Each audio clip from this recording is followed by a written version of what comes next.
Lib Dems officials are using anonymous X accounts to discredit rivals in key battleground seats. We're going to read into this from Byline Times, you guys. Let's go.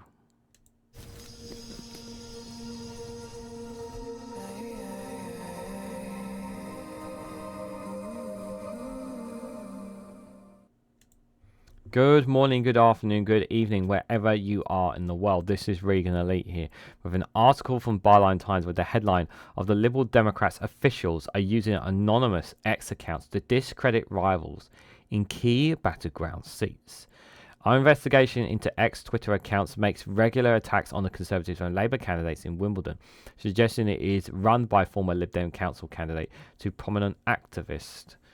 Interesting. Guys, while you're here, make sure you hit the like button and share it across social media so others are notified of this video. So this is a fascinating one here.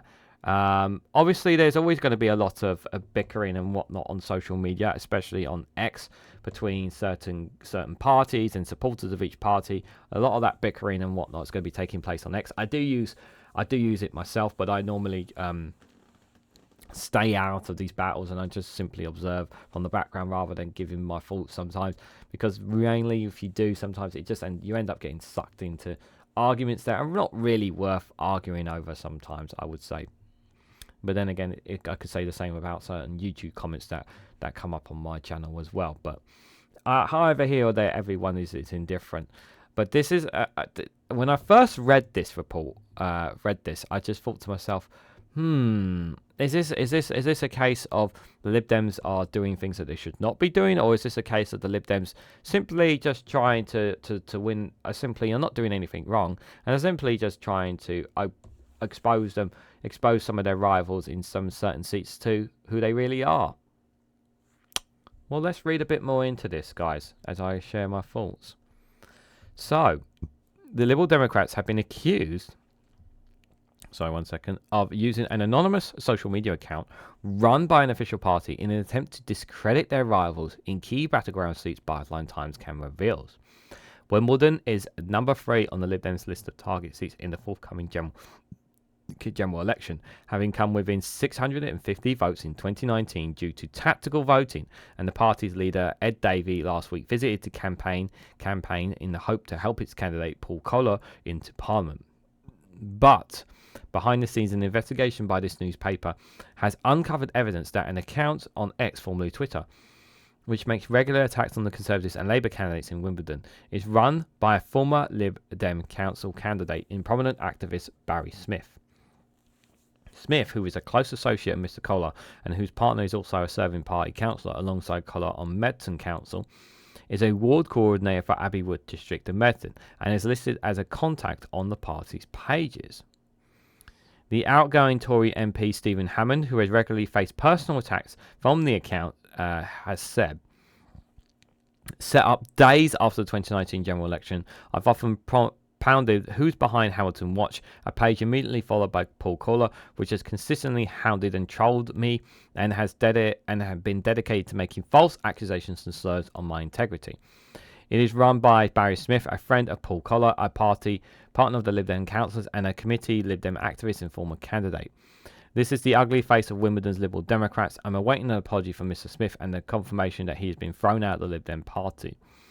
Last night, a spokesperson for the Lib Dems said, we refute any claims that this Twitter account is an official account of either the party, centrally or locally. So the Lib Dems are denying it, even though, didn't they just say here that their person was listed on the party's pages? This award, the person associated with the account is on the party's pages, but they're saying, the Lib Dems are saying this has nothing to do with them. Interesting. So it's entirely possible that the main Liberal Democrat Party may not entirely be involved in it. And it's a case of, on a local issue, that the local Lib Dems activists are working on this, or the Lib Dems entirely know about this, know that they are deliberately making statements and comments about the Conservative candidate in order to smear them, in order to win voters over it, which obviously, if you're somebody who is of integrity, you would obviously be very upset about this. And especially as Lib Dems, I've not known them to be discredited obviously people will say, well, didn't they lie about their 2010 manifesto? And you're right, they did.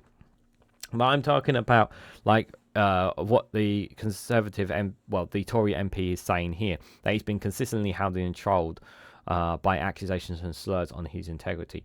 Now, of course, I know how many of us feel about the Conservative Party, but have the Liberal Democrats gone too far here?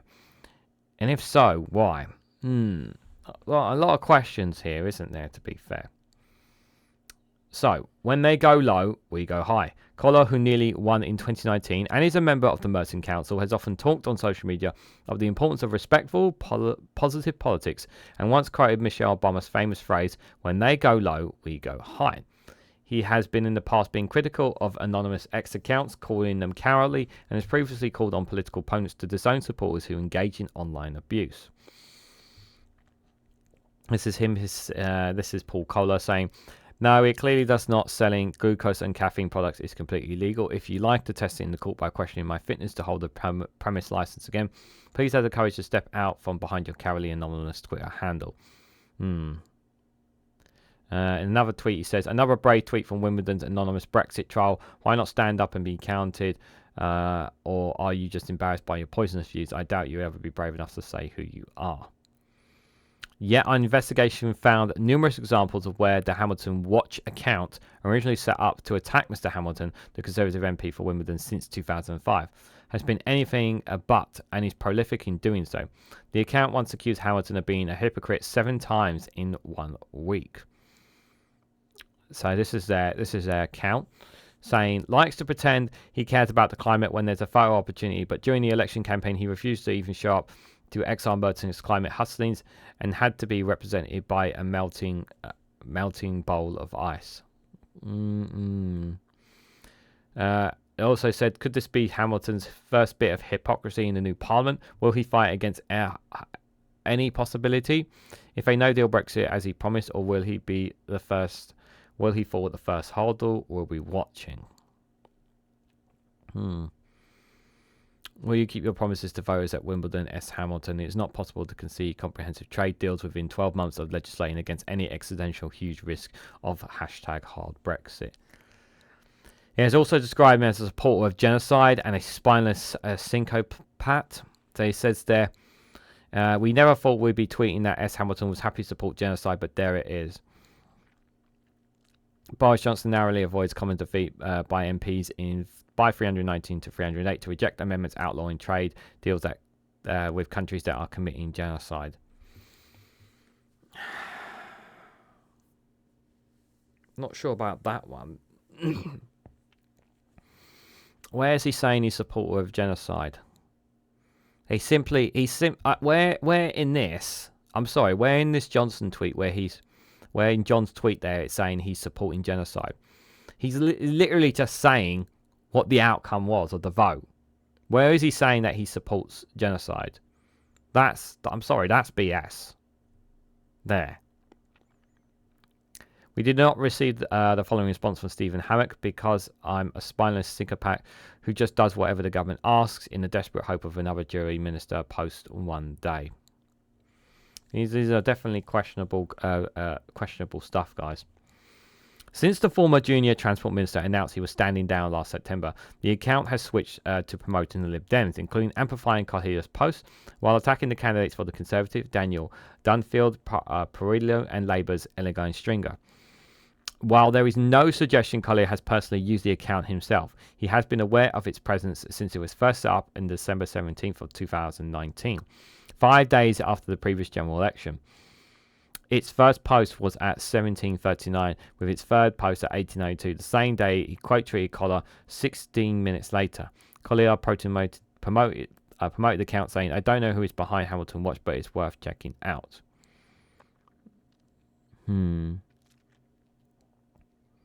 Interesting. Suggesting Collier was aware of how damaging it would be for a Lib Dem candidate to be operating an account like this. In June 2020, he repeatedly challenged the former Merton Council Conservative leader Richard Hilton, who has hinted that he might have been operating the account. On the same day, also in reply to Mr. Hill's suggestion, the Hamilton Watch account wrote, "I can assure you I'm not Paul or indeed any Mertland counter," while acknowledging that it would be a breach of the rules for any sitting councillor to use social media to attack political opponents. No, but it's not. But it's not to stop someone else who you may be a relative to or maybe a part of to do it on their behalf as well. It's entirely possible for them to do that. But the thing is that, like, I've so far, since reading this, I've not seen like a direct abuse. Like, you see Twitter spats all the time on Twitter, and this doesn't feel like much has changed on Twitter. So I'm trying to see where the line is. Like, I guess the question I suppose I'd like to ask people in the comments below: is a line being crossed here? Is a line being crossed here? I think is the question. Because Twitter is a cesspit. We know Twitter is a cesspit. In an attempt to uncover exactly who is behind Hamilton Watch account, our investigators study its output stretching back to its creation. The first clue was the precise and simple but aggressive and direct wording with a punctuation it used. The account often uses the phrases hints in brackets with a colon. It also spells no one but with a hyperton of no one. Our investigation then searched the unusual phrases that were both in common in both accounts. Hamilton Watch has often posted about perceived lack of action over what Baroness Sadiwaski called the Tory party toxic and mad fascists. It described Mr. Stringer's Labour candidate as forthcoming for the forthcoming general election and the current deputy leader of Merton Council as a paper candidate.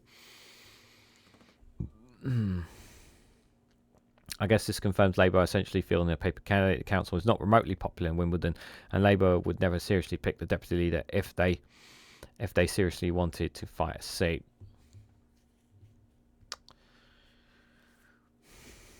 I'm still kind of torn on this. It also claimed that Labour abandoned Wimbledon, which was the only use of extract phrase on Twitter since July. Labour abandons Wimbledon. Labour volunteer website is now directing activists from Wimbledon to go and campaign to Croydon South. Interesting.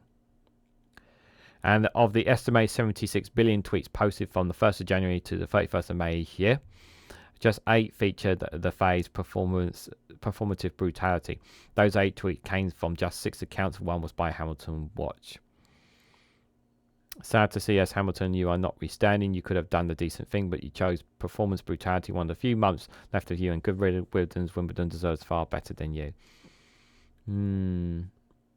Another was by Smith, a local Lib Dem ward organisation, twice defended council candidate and partner of sitting Lib Dem councillor Carla Driscoll. Interesting there. Maybe it means Good Friday is the one day of the year they practice these values. It's back to performance brutality on Saturday. Like Baroness Woski Smith, who contested the 2018-2022 council election for the Lib Dems, losing to Elegor Stringy in 2018 and those in 2022, missed out on being elected by just 9 votes. He tweeted his concerns about toxic rhetoric in the Tory party. He too has tweeted his beliefs that Labour's Stringer is a paper candidate. So other people have said paper candidate too. Yeah, you can see Barry Smith there as well saying paper candidate. Yeah, saying paper candidate quite a few times as well. But Byline Times don't have factual evidence though. He also claimed that the party abandoned Wimbledon, which only uses of that extract phrase on X, not in relation to football, since July 2023. The phrase is regularly used in the ongoing dispute between AFC Wimbledon and MK Don fans about the circumstances of Wimbledon's move to Milton Keynes in the early 2000s. That's a hot topic. That has been one of them. What happened there was absolutely outrageous, in my opinion.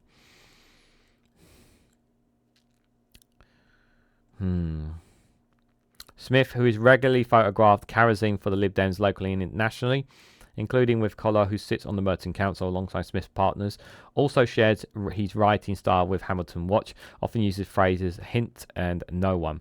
One of our investigators put the allegations to Hamilton Watch, along with questions about whether anyone else in the party knew who operated the account, whether they felt that the content of this post were appropriate via X.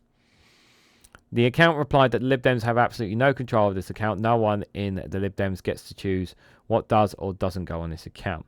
While I am a Lib Dem, this is a private account. There is absolutely no control by a Lib Dem organisation or anyone else in the party over it. Both Hamilton and Washington Smith's personal accounts then blocked our investigators from viewing their X posts. Why? Why?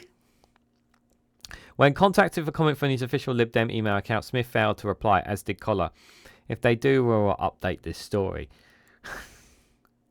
Why would they block Byline Times from looking at? And there's plenty of other accounts that they can look into to look on the tweets anyway. There's a lot of questions here. So I guess the first question is, do we think Hamilton account is actually a Labour person? I'm not. Well, they say they're a Labour person, but they're not officially with the Labour Party. I don't know if this is.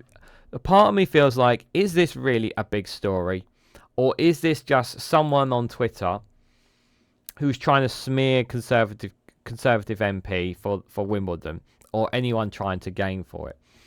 Do we think that Sir Ed Davies and the Liberal Democrats know this account? And the thing is, and I said this before, guys, like, Twitter is a cesspit. Is what someone does on Twitter really going to make the difference between people casting their vote or not? Because some people just don't go anywhere near X. Some people don't even go anywhere near social media at all and stay completely away from. So I don't think this account, whether it's officially tied to Liberal Democrats or not, is really going to make a massive difference in terms of the outcome of there. If people are going to choose based on what the campaigning on the ground is going to be. So I think that a part of me feels that, based on what we've read here, guys, I think the Byline Times may be just searching in a needle in a haystack when it comes to this story. It may just be the case. But what do you guys honestly think about this? Do you think that Byline Times are just looking for a needle in a haystack with the story? Is this something that is connected to the Liberal Democrats, or is it just somebody who is just looking to scrutinise others around Wimbledon? What do you guys honestly think about this? Because part of me feels like that this, after reading through this all, part of me feels like that is this really a story as well? Because that does raise questions about whether this really is a story in the end. But I want to hear what you guys have to say about this. Let me know your thoughts about all of this and more in the comment section down below. If you found this video interesting, please hit the like button. We greatly appreciate it. Share it across social media so others are notified of this video. And subscribe, because it really does help support the channel. And if you want to go one step further, financially support me in the work that I do here, you can do so by becoming a YouTube member for as little as 99p. Or join me on Rumble or Patreon for exclusive content on those platforms. So thank you all so much for watching. Hope to catch you all very, very soon.